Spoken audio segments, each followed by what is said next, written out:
I think it works. Mm-hmm. Good morning, everyone. This is Piero San Giorgio.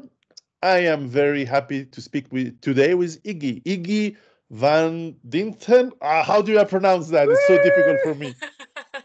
You did pretty good, Piero. Thank you. It's Iggy van Dinther. Uh, that's how the Dutch pronounce it. Oh, easy But enough. yes. So we met recently, and you have an amazing life and an amazing background, and which I think is quite unique in the world. So perhaps to start, I would like if you could introduce yourself to my audience. Tell us a bit who you are and what's your parcours, as we say in French. I like the parkour. That's where my life definitely started off on the parkour. Yeah, so my name is Iggy. I was born in Holland, typical farm life in the south, raised by very down to earth parents. Kind of even the harsh way of like, typical day for me would be if it's raining outside, my mom would push me on the bicycle. You're going with your bike to school. You wake up early, you feed the horses before you go to school. Like, it was a great experience for me. Now looking back, I'm like, wow, I'm so happy that my parents gave me that solid base of a childhood, because I'm picking up the fruits from it. So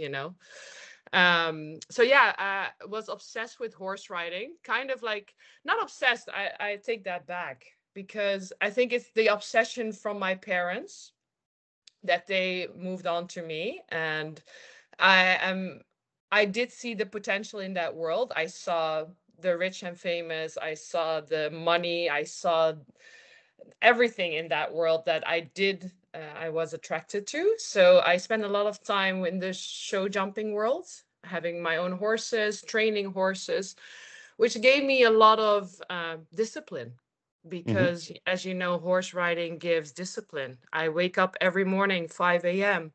tacking my horses, mocking stalls, which gave me drive in life. What I still do every day now, I wake up every day at 5 a.m. and I just always go, go, go. There's no excuses of not to go.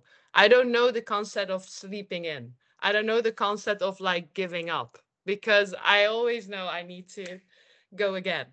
um, so done the horse world a lot. And I think if you start from an early age, the horse world is so small, because I was 17 and I was kind of okay, not the best rider. I've never been a top rider, but I was okay enough to go to the US and be a trainer, and people would actually pay me to go to Florida, Wellington, West Palm Beach, and ride their horses for them. And for a 17-year-old girl, that was amazing, going to the US and just seeing that glamorous life there. It was 10 times more glamorous than we did in Holland and Germany and France at the time. So I kind of fell in love with that lifestyle, the glamorous lifestyle. And I remember that I had a photographer who thought I would be pretty enough to do.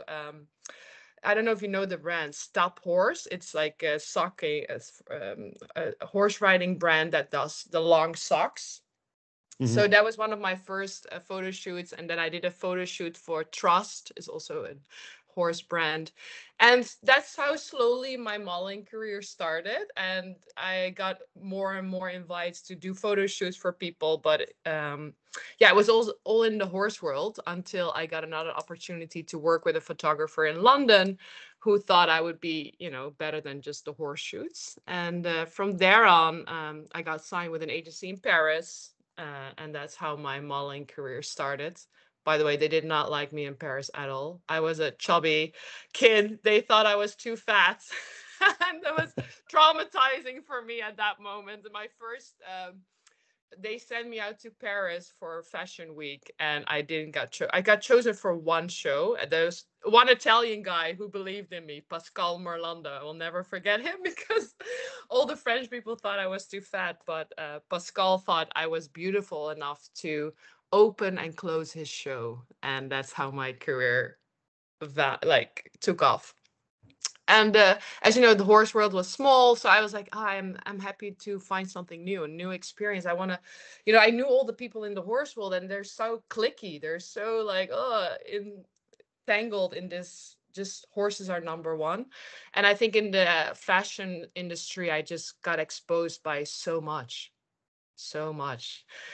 Entering the Milan Fashion Week. And I think that's when I was around, I was kind of already old for modeling. Now it's not old, but it's 18, 20. I got to Milan and I got exposed by a lot of parties, a lot of drugs. First time I took drugs in my life.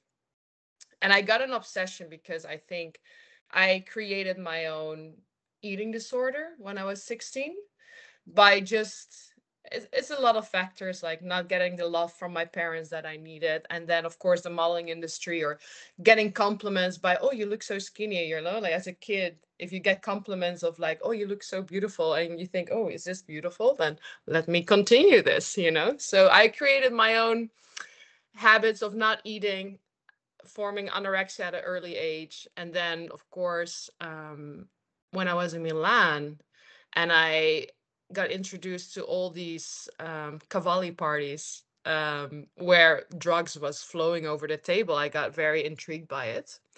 And I got a little bit in this druggy world of the modeling industry, the typical Kate Moss diet.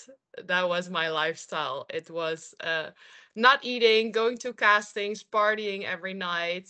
And to be honest, I don't look back at it as a really black period.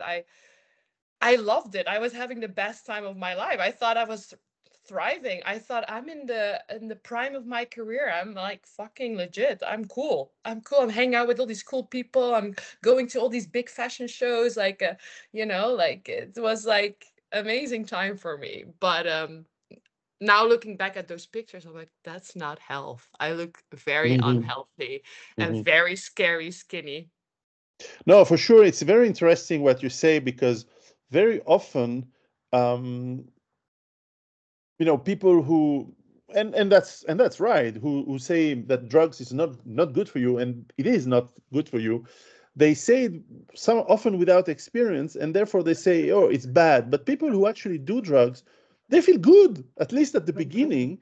And so you have to explain that there is a positive, not a positive, but there is a pleasurable part, which is not just the drug itself, is the environment in which you take them. So we're not talking crack in the No. gutters. You're talking the cocaine and these things that flow in the really everywhere in today's world, and that do have problems there then, who are developing, as you say, there's eating disorders, there is the self-perception, the things you may do that you may regret after that, and of course the addiction that makes the pleasure reduce over time. Therefore, you need more and more to keep the same level of high as you use it. And no, it's very important to say that. And if young people are listening to us, just saying say no to drugs, it's not enough. You have to explain the whole process. So I appreciate that you are honest and frank on that, because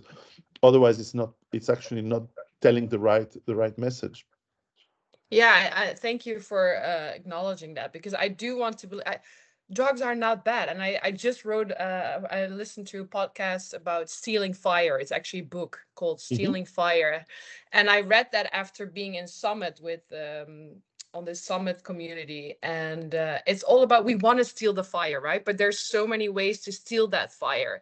And drugs is one of them. And psychedelics is one of them. Sex is one of them. Food is one of them. We have so many ways to get to that alter level of happiness. And and it's a natural high is also one, but we just like to take the shortcut one time, once in a while, and I'm okay with that. That's No, if it's you know boundaries, and yeah, then no, it's no, very very interesting. But it is important to differentiate, because drugs can mean a lot of things. Can mean my morning coffee. Can mean it can mean mind expanding ayahuasca or DMT usage, or Amanita muscaria or whatever. And so we have, but it can also mean crack and yes. fentanyl and all these things that really destroy you. So it's often we oversimplify what it is, and but also I must say something, and from meeting you and even the discussion now, since you're a Mm. pretty smart person, you have the detachment and the intellect able to analyze your own behavior. You have obviously the capacity to have introspection and learn, and therefore differentiate, maybe even at a young age, to what level you can go before there's no turning back. Mm-hmm. And many people can't do that, and they're sucked in by the pleasure, by the happy part. And I've seen many who completely destroy and even die from it Mm-hmm. through my life. So you are lucky for sure. And I've been in the fashion world many years ago That's how in we Milano. related to each other when Yeah, we were in at the Milano, imaging. long Yes. time ago. I might write a story on that one day. But certainly, I have seen the dark side as well. Not myself, as not living it myself, but I've seen girls who can't, for whatever reason, background, perhaps lack of intellect as well, lack Mhm. of knowledge, who go to the end of it with very bad consequences, which can go from pregnancy, unwanted pregnancy, to death. Mhm. It's really a very Oh, it goes wide wildly. yeah. No, you're so right. And I ask myself the question all the time, why am I not in the gutter? Because I could have been there. Because even if you listen to the rest of my story, how I ended up in LA and why I'm on this health journey, I had a wake up call, but is it also my white privilege? We talked about this before. Like, is it my parents? Is it my background? Is it that discipline that I got from the horse world? Like, why did I not cross that line of this is too much? Or, Mm. like I always had like this angel on the back of my shoulder, and now it's time to go home. Or I remember my mom always told me, nothing good happens after 12. And I always think, I was like, okay, I gotta go home because now it's getting Uh, a little bit crunchy here. Like, let's go, that's like, a limiting thought, I must say. We talked about limiting thoughts on the swimming pool the other day, but certainly that's one. Before I let you continue, there's another thing yes. that you said that is quite interesting. Is you talked about waking up early and taking care of the horses. Therefore, you learn responsibility. Would you say that responsibility is linked to the capacity of having freedom in life? Wow, this is a very good question, I gotta say, because this is something I'm working on. It's actually masculinity and femininity, and being responsible is very masculine. And I think we as women, we are trained to be too masculine right now, which is not healthy for women at all. We women, we need to be and let the men do that, let them take care of us. And I think us, the women I'm surrounded by, I'm guilty. I am the independent woman. This is not what women are supposed to be. We need to be interdependent, Mhm. leaning on each other. And I feel like I've been so masculine in a lot of things in my world and in my life that I now actually take a step back. I'm like, oh, I wish I could be more softer. I wish I could be more feminine. I wish I didn't have my period for 8 years because I was always running around taking, just being masculine, waking up at 6 a.m., training at 6 a.m., not eating for 12 hours, or like fasting for too long, or, doing the same thing every Mhm. morning is great for men. But for women who have a cycle, it's not good to do the same thing every day. So, to go back to your question, for females, it's a different answer than for men. I think for men, it's great. It doesn't give freedom to women, I think. I think we women need to be more in tune with our gut feelings and just listen to our body and just be. Well, as a man, um, we know we are never influenced by women. Therefore, we have all the power. But of I course, might disagree with you on that, but no, of okay. course, I'm joking. We know that we are in. If we are a little bit, if we observe life, we see that women have huge amount of power because they actually do influence the men that do. And the smarter the woman, the least we noticed. Yes, thank you. Don't forget, we give intimacy for effort and commitment. Men give commitment and in trade for intimacy. No, no, for sure. There is always some sort of exchange, and it's quite right that it is so. So you've been in the model world. How did you move Yes. off from that one? Oh, that's a long journey. I haven't moved on. Even still now I'm a model, and I'm proudly to say I'm That's true. 35 and I can still be in front of the camera and enjoy it. But yes, so after Milan, I got an opportunity to work for Ralph Lauren. And long story short, I did all the shows for Ralph Lauren in Europe, and they gave me the opportunity to go to America and gave me an O1 visa. And I literally left everything behind. I was like, yeah, this is my dream. I want to go to LA. I want to be an actress and I'm going to be a fucking rock star and I'm going to make it. This is my chance. So ended up in LA, and Mhm. that's also has been a very crunchy time because I was I think 25, 24 at the time.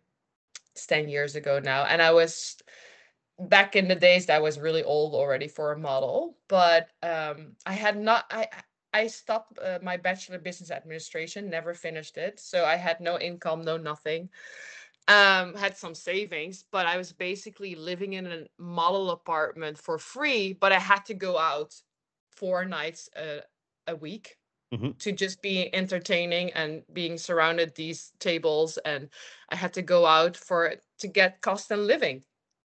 And then during the day I was modeling and trying to get means met and money, and then in the evening I was always in this party scene, full on in LA, again surrounded by drugs and alcohol, which I thought at the point was great because I was meeting all these, I partied with Justin Timberlake, Leonardo DiCaprio. I've been to his house. I've You're been one you're of way too his old for him. You're way too I, old for him. back then I was good enough, 10 years ago I was, and I was, don't forget, I looked 10 years younger too, eh? That's true. That's true. When You I was do. 24, I looked 14, so don't forget that. That's okay then for him. So I hope he's not listening, but he's actually a nice guy, a We little say bit hi. weird. Yeah, I think he is. I think he is. I don't know him, but I think he is. Yeah. Anyway, so yeah, partying with the celebrities every night, drugs and alcohol again.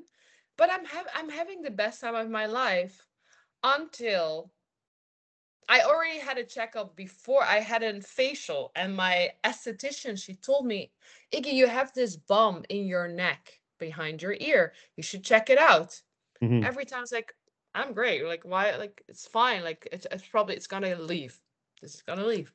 And every month I go back to this facial lady. She's like, did you go to the doctor and check this? And I was like, no, I haven't.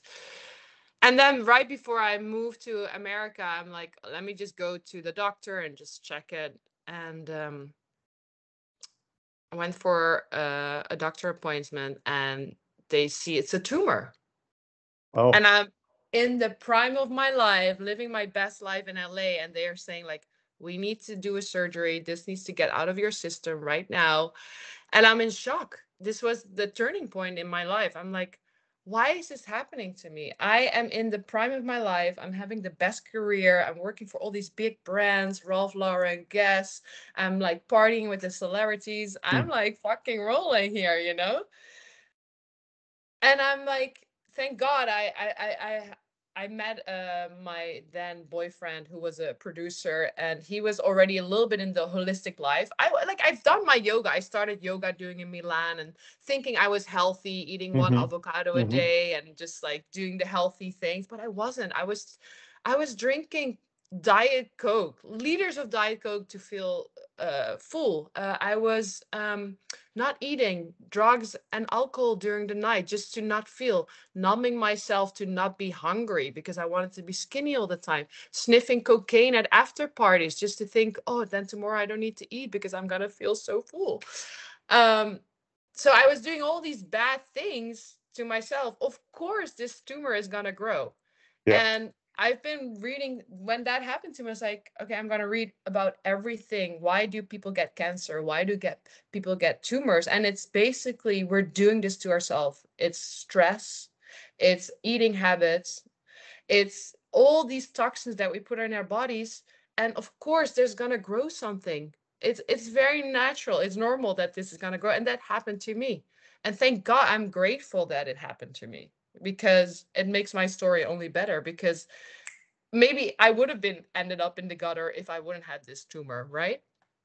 Did you, speaking of Diet Coke, which I was addicted 20 years ago, did you Mm. feel you have memory loss at the time when you were drinking? Now that, you know, Oh yeah, I think, well, I was also so high all the time that it was a combination of like Diet Coke and cocaine. But no, I now if I look at Diet Coke, it just makes me like, I wow, just, it cringe me.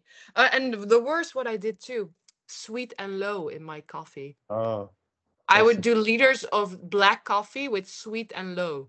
You know, Hmm, these pink package, they still have it sometimes at restaurants in the US. And I'm like, I could call the manager. I'm like, why do you guys not do stevia or something, but not sweet and low? It's like the worst cancer you can give yourself. Like, it's yeah, just cancer in a package. interesting. Because I think it's probably even worse than sugar. The sweet and low that they add in diet drinks is The terrible. It's really chemicals and terrible. everything. It's, wow, it's so Yeah, bad for yeah. you. So yeah, going back to that, I went on a full 3-month green juice cleanse because I've been reading. So I'm reading about Dr. Young, this Hmm. German doctor who's talking about alkaline and acidity. So if your body is 80% alkaline, it's almost impossible to grow a tumor or fungi or anything in your body, because Hmm. if you keep your body at least 80% alkaline, nothing can survive there. I never got COVID because I knew what to do. I drink my alkaline water. I do apple cider vinegars. I do lemon and ginger every morning. And it just keeps my body intact and in balance. Yeah. So, done that green juice cleanse, and my tumor shrank. And that's when I knew, wow, I am enlightened almost, because when you don't eat for 3 months and you just feel like you're superwoman and you're like so visual and you're hearing everybody, so we are vibrations. I felt vibrations. I could just feel everything so much better. I would be so present. Some would call it enlightened, but you are, because you don't focus on food anymore. You just focus on who you are, and your body is healing from the inside. And that's kind of That's very true. why I ended to this whole health journey. But I don't want to say like I was perfect after that, because I went to the full extreme.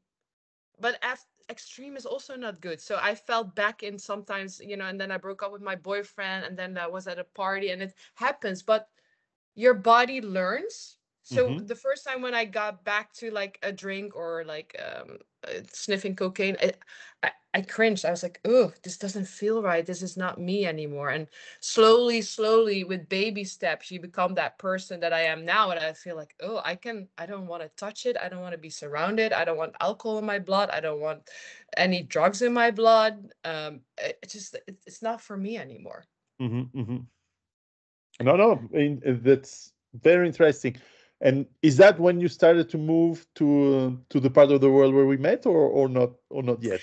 No, not yet. No, no, no. After that, I stayed in LA. I lived in LA for 6 years. Okay. So I was for 6 years in LA, and that was the most beautiful time actually, because um, LA is made for that lifestyle that I was creating, right? Green Hmm. juices, healthy lifestyle, being outdoors, walking bare feet. But actually, my real journey started because then I got my health in check, but still, I felt like, who am I? I broke up with my long relationship, which was a beautiful relationship, but we didn't end up being together. So I was like, okay, this is my time. How as a woman do I feel? Hmm. Am I happy actually? Like as a woman, like what can I like? I feel that's where I felt like I am too masculine in a lot of things. I'm not in my feminine enough. And when I got to Cape Town, that was actually Oh yes. um, That's how it happened. Yeah. So every 3 years I had to renew my visa, and they were like, "Oh, let's go to Cape Town. There's modeling, and everybody's super cool there. Iggy, you're gonna love it. They're very spiritual. You can do your yoga." And I was like, "Okay, great." So went to Cape Town, met amazing people there that are very into that holistic lifestyle. And I was living with a kind of witch woman, a green witch. And she was very into her femininity, and she gave me a lot of wise woman advice. Mm-hmm. And I did my vipassana, and I did my 7 gram mushroom journey, and like all my psychedelic stuff. I've got it all in that period of my life, and it made me, yeah, grow every day in a better person. I think I always wanted to self-develop myself. I'm very like, if I don't understand, I'll read a book about it. If I don't Mm-hmm. understand, I'll watch a YouTube. If I don't understand, I'm gonna, I absorb a lot. Like now, this period of my life, I'm really into the dating life and relationship with men and women, and I'm really intrigued by it. So I'm learning. I'm reading 5 books at the same time, just because like there's just so much to learn, and I'm like, oh my god, there's so many eye openers. So yeah, I'm like a sponge. I like to slurp everything up. Well, South Africa Cape Town is certainly a beautiful place for doing all that. Mm, So health has been more and more important in your life. it has. It's kind of my main drive too, because I realize my body is my temple. Like Mm-hmm. I only have one. I really want to honor it. I really want to take care of my vehicle. And I know what response that has to the people around me, because the Mm-hmm. moment that I take care of myself, other people respect me. Because Mm-hmm. even my boss, like, I wake up early to give myself energy so I can give energy to the people around me afterwards. But if I don't give that self love to myself, how can I give love to the rest of the world? Mm-hmm. It's maybe selfish for a lot of people, but for me, it's not selfish. It's just like I love myself enough to take care of myself. I know my self worth. Even for a man now, to see, like, if I'm dating a guy and he doesn't like my morning routine, then he's not the guy for me, because he needs to understand that I put all this, going to the nail salon or taking care of my hair or taking care of my body, it's all because I am worth it. And don't you want to date a girl that's worth it? For sure. No, it's a good approach. It's a good approach. And then after South Africa, what happened? Oh, I don't know where you were, but it was COVID back then. Oh That yes. so that we're now COVID time. And so I'm basically stuck, because I was trying to book my flight back to LA, which I had my whole life there, and no flights. Trump was he canceled all O1 visas. It was not possible. Only if you had a green card you could go back to the States. And I didn't have a green card. I had an O1 visa, so I was basically stuck in Cape Town. And people were plundering in Cape Town. People were going Yes. to the supermarkets and like grabbing stuff. My mom was horrified. She was in Holland back in that time, and she's like, "You're coming back to Holland." And don't forget, I haven't been in Holland for more than 10 years, so I Wow. had to go back to the little farm house where I grew up and spending time with them. It was kind of beautiful, because I really reconnected with my stepdad and my mom, and we had such a beautiful divine time together that that was very precious. Mm-hmm. But of course, after 3 months with your mom, you're like, what the hell? What am I doing here? I need to like get out of here. So I had some model friends who said, Iggy, Istanbul is still open. The restaurants are open. People are going out. There's an industry there. You could model, like just check it out if you want to something else. I was like, anything. Let's do it. Um, Yeah, because in Mediterranean, whenever fuck whatever the government rules they put, you just keep on doing your life. yes, That's for yes. It's sure. kind of like Italy, isn't it? Yeah, completely. Except in Italy, because Italians are hypochondriac, they were really scared about this fake illness. Yes. But anyway, Yes, true. I remember those videos. It's not funny, but so yeah, I just took that leap and I said, let's go to I got an agency. They signed me right away. They gave me a great flat and everything. Like it was so easy. They had like a contract and everything. And I was like, this is kind of cool. And the first job that I got was for a Canadian company who have a factory in Istanbul. Hmm. And I met with the owner and he said, you know, Iggy, because we chatted and I was also working on, because during COVID, I wanted to have my own fashion brand because I used to also had like, um, I did my college degree in fashion and design in London. So I always thought, oh, you know, one day I'll be one of those models who has their own brand. You know, that's cool. Hmm. Like maybe now COVID is my time to be more creative and work on my brand. So I was really designing a lot. And maybe then I thought, oh, in Turkey I can maybe produce. So that was the steps I was talking about him about. And he was like, you know, Iggy, you're really different than all the other models. Like I could really use a girl like you in my company. And I was like, well, thank you, Erjan. I really appreciate it. But, you know, like, I still had my apartment back then in LA. I really thought Hmm. I was going to go back to LA, you know? And that was my mission to go back, maybe 3 months in Turkey, but that's it. Um, so, yeah, that being in the back of my mind, I got back then you could go back to US through Mexico. You can stay in Mexico for 2 weeks and fly back to You LA. can swim through the Rio Grande. Yes, exactly. That's what I did because you know, I left everything behind. My stuff was there. My friends had to go to my apartment to get my stuff and everything. It was a disaster. I just Hmm. couldn't wait to go back to LA and just figure my stuff out. So I went to Mexico, Tulum. That's another story. But so I stayed there for 2 weeks, flew back to America. And then, of course, when I got there, I could work, but I didn't have a visa. So, but because all my clients knew I was coming back, they were like, oh, we'll pay you under the table, blah, blah, blah. So for 3 months, I was thriving again in LA because all the models were gone and I was the only one working, you know, the only Dutch model in LA. So that was perfect for me. So I did that for 3 months and then I had to leave because you're on ESTA, right? So in 3 months you have to go back. And then I thought, oh, I'm going to do that same trick again, but then from Istanbul because Istanbul was also possible. And I knew that because I was modeling here for Hmm. 3 months. And then I'm in Istanbul at the airport trying to go back to LA because it went so well. I already had my new work lined up. People were expecting me. So I get to the line for the check-in and I see this man with a list full of names.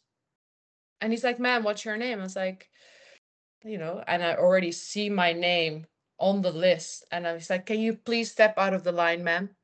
And I'm like, oh gosh, this is not good. So we go to the supervisor and he's like, ma'am, did you work the last time you were in the US? And my heart sinks. And I'm like, oh God, they found out that I actually worked during COVID without an O1. Like how like they know everything about you. It's really scary Of that the course. US they fucking know everything.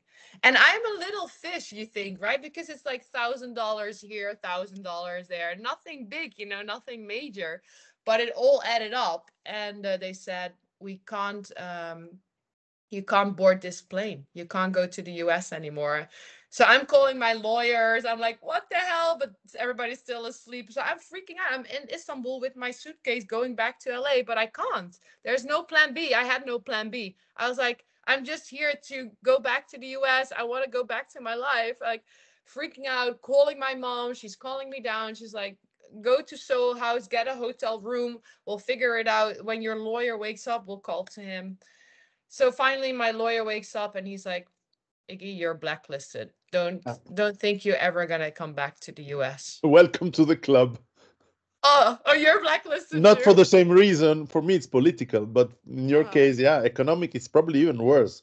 They don't like when you don't pay taxes Oh, yeah, that's at another thing. all. No, no, it's terrible. It's the Stasi. It's the Soviet, the Soviet United States of America, for sure, for that. Yeah, it's a very scary thing because especially for a woman alone, like I'm a woman alone in Istanbul, not knowing where to go, knowing that my dream of the American dream is taking away from me. They're taking away my life. I was going, that was a really tough time for me. But I realized in life, like when you go so low, there's only one way up. Ah, that's for sure. And now, So, now that you know Istanbul, you know that there was not much to be afraid. However, I can understand at the time, not knowing Istanbul, it can be, well, it's a big city. It can be a bit overwhelming and scary for sure. oh, it's super scary. And if you don't stick your ground, people will fuck you all the time. Like it's just that culture of like, oh, you're blonde and you don't speak our language. Like, let's take another round with you. Yeah, So, but you're not the kind of woman that falls for that. You're smart, so that's good, and you're full of resources mm, in energy in your mind, so that's good. yeah, thank God. So yeah, I did have a memory because I remembered this Turkish guy who offered me a job. And he was like, I called him. I said, guess who's still in Istanbul? It's Iggy. And I remember you offered me a job. I'll take it now. He's like, well, come to my office and we'll talk.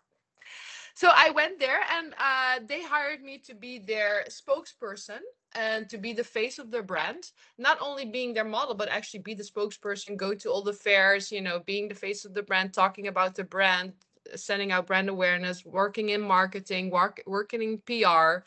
And that's been such a beautiful blessing that that man believed in me. And he's like, I want you in my company. And that's how I started working for Dolcezza.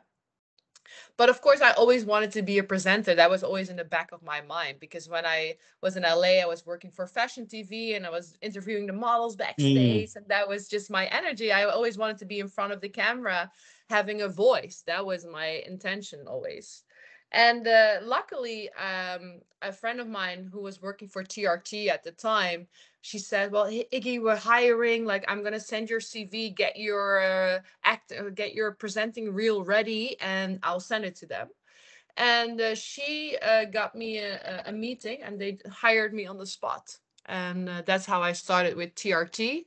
I first did an art and culture show for them in the studio. Mhm. And I think they understood that. I don't know if you know TRT and the background, but it's government owned television. So it's very tight, uptight, strict, nothing sexy. Everything needs to be covered. And I think my personality is, hi, what's up? I'm really the California girl, like very open and I love to make jokes. And I'm more like, I think for television, I was a little bit too much energy for them. So they put me on these web series and they thought, we want you in digital. Mhm. That's more fun and young. And they said, we want to give you your own food and travel show. And I was like, wow, to get my own food and travel show like in LA, that would have probably, never be possible because there's just so many fish there. But Mhm. here in Mhm. Turkey, I was attracting all of these things so easily. Like I was manifesting all these things so quickly in life that I was like, wow, Istanbul is not a bad place for me to be at the moment. So yeah, they gave me my own food and travel show. I travel all around Turkey, and I tried all the local dishes, tried all the local food, and we made this happen. And And you're not weighing 150 kilos. That's quite amazing. yeah, in the meanwhile, I'm doing all this self development to get off my eating disorders, and now this is what God is punishing me with a food and travel show. But at least I have more self control Yeah, now than because I ever had food in in my life. Turkey is good. It's a Wow, good right? cuisine, yeah, and What it was the is. first thing you ate when you were done with your juice cleanse? Well, fish, hamsi, and salad for sure. But Okay. having traveled in Turkey a lot for business and otherwise, the Ottoman cuisine in Istanbul, the different kinds of dishes from. It's a big country. People may not realize how huge it is and how many. There's more Asian style, not Asian in the sense of Chinese, Central Asian, Turkmenish, and all that in the center. You have the south and the Aegean with fish and the Bosphorus. So it's Mhm. very rich. Some places it looks like Greek food. Some places it look like more Persian. It's quite rich and varied, so it's wonderful. By the way, it reminds me, I have sweet potato in the oven. Ah, I'm thinking, oh, that's done. Okay. No, exactly. you're so right. I think that's why the food. I always make this joke. The food is the only reason I'm still in Istanbul. But yeah, that doesn't count anymore in a few weeks. But yeah, the food is amazing. So I've been very blessed with this show because I could travel for free, see the country, meet all these amazing people, and the hospitality of the people is just insane. I do have to say, I always felt so welcome, and everybody's always with open arms, and yeah, it's a great culture. I just feel sad. There's so much potential in this Oh yeah, country, but and it's developing really good. If it could always be faster and better, but it could be slower. I've known Turkey, probably, well, maybe before you were born, and it was much different. It was slower. It was much more. It was not integrated in the world economy as it is today, and it was a big backwards not culturally because it's a rich culture, but it was economically backwards. And but they sent millions of youth to university to learn, and they don't have nonsense like we do have in the Western world. Enough said. mm, But yeah, they are going to improve, and it's a country of the future, I think. yeah, inshallah, Inshallah. they will. So soon you move back to your LA familiar background, and tell me a bit what you want to do in terms of when we met, and that was where we decided to do this interview, was that you were talking about how you can help, especially women, using your experience, but also your knowledge about health to improve their life and their health, generally speaking. Yeah, what I realized with all my research is that I think, especially young girls, we are not taught how to treat our bodies. We are taught that we are the same as men. And that's where we go all wrong. I think Fortunately, not. girls, I'm so Fortunately, happy you we're don't. not the same. Fortunately, women don't have the same body as men. I'm so happy about that. Right? We should fucking honor it. Like, yes, we Of are fucking course, beautiful. you are Look at our goddesses. curves. Look at our beautiful bodies. Look at our hair, our nails, our soft lips. Like, Yeah. we are so beautiful designed. Like, fucking Yes. honor it. Of course, we should and Worship we must. her. In fact, we do. Even men who are very manly and are very independent, we do worship you. We don't. We're not like a stupid worship, but we. I speak for myself. For sure, a woman is a fantastic complementary, as you mentioned before. What was the word you used? Interdependence. Interdependent. I mean, with the exceptions, of course, and good for them. For those who prefer their own kind, that's all right. But certainly it's and I know a lot of women who would say, no, but you men, you have your shoulders and the hair. Okay, I prefer the girls. But anyway, that's what is fantastic in the world. So yeah, I agree with you. The women need to realize. And by the way, here's a small tangent based on your experience in modeling. My experience with models when I was younger was that they are very beautiful, especially with the makeup and all. Very few are Mhm. beautiful naturally, but some are. However, they are all of them extremely insecure about their bodies, and we know that the model industry, the ideal model is a boy. The ideal woman model in the fashion industry is a teenager boy, which is a bit bizarre, but we know the reason. However, a lot of women are so insecure about their bodies, and sometimes without reason. Why do you think that is? Well, they go into the model industry because they want a confirmation of like, oh, actually, I am beautiful. I am okay, right? Look, because I am a model. But that comes out of insecurity. That comes out Mm, of lack. That's why a lot of these girls are so insecure, and it's so sad. But it is that special look in Milan, like we called the Prada look, right? The alien mm, look, like in yes. Milan for sure, because this is a gay dominated industry. Yeah. So basically they project this on the models. That's why I was never successful in Milan, because I'm the typical bride. So I did a lot of bridal stuff in my work. That was my niche. Everybody wanted to book me as a bride because I had the classic beauty. But back then in Milan, that was not a fashion. You had to be super skinny, sticky skinny, look like a guy, look like you're sick. I got this is also That's true. very, That's the it's like 90s, right? this and I was so sick. Like the moment I got the most job books, when I was on cocaine every night, not eating, looking like a fuck. I was so looking back at picture, I looked so sick, Piero. And that's when I'm like, oh, you look so great. Yeah, you're booked for the Prada show.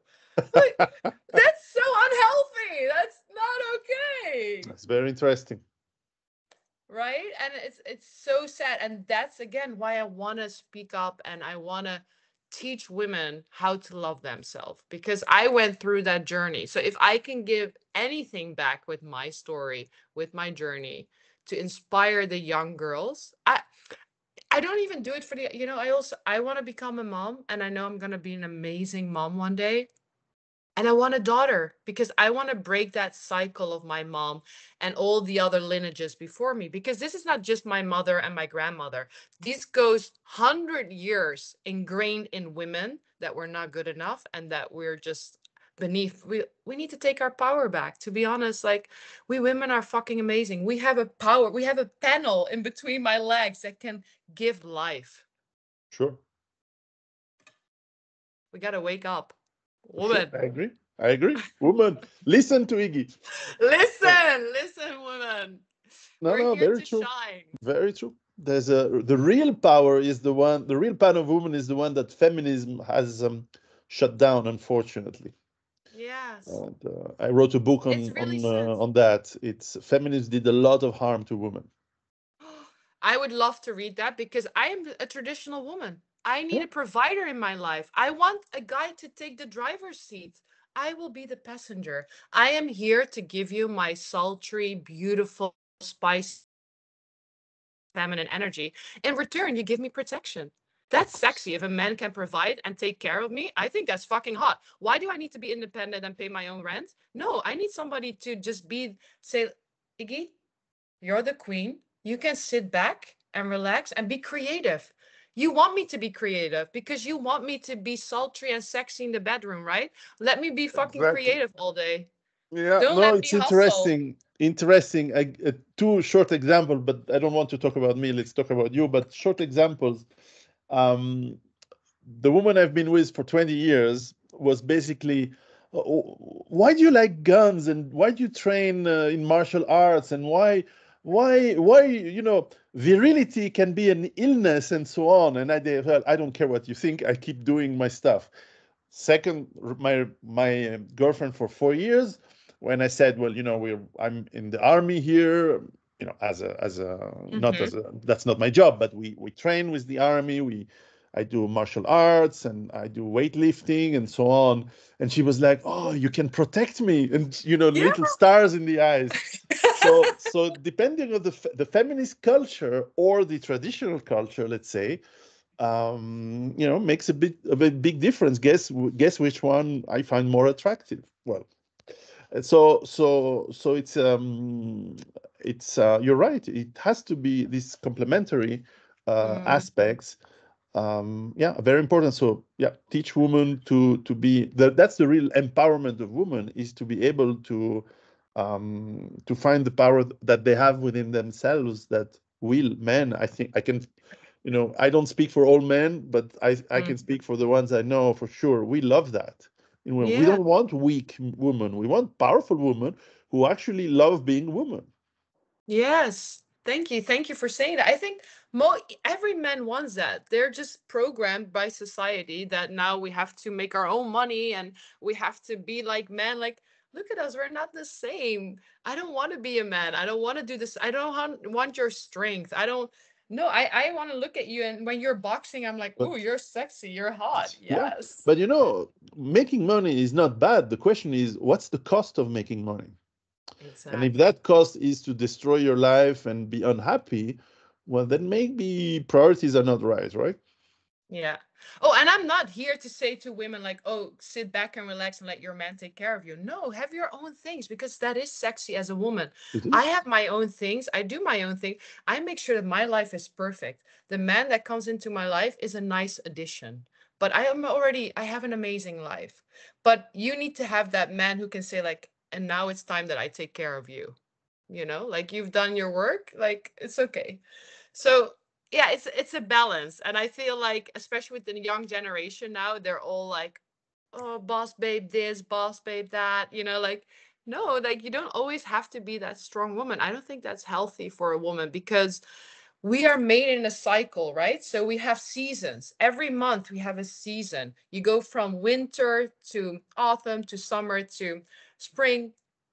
So, and we need to live by that, and that's what I'm trying to teach, and that's which mission I'm on, because as I just said it before in between lines, like I didn't get my period also because I was too much in my masculinity. Of course it was an stress, it was a form of everything coming together: stress, not eating, having an eating disorder, um that builds too much testosterone. I was doing the same Absolutely. thing every morning. Every morning I was waking up at 5 a.m., pushing myself, pushing my body all the time.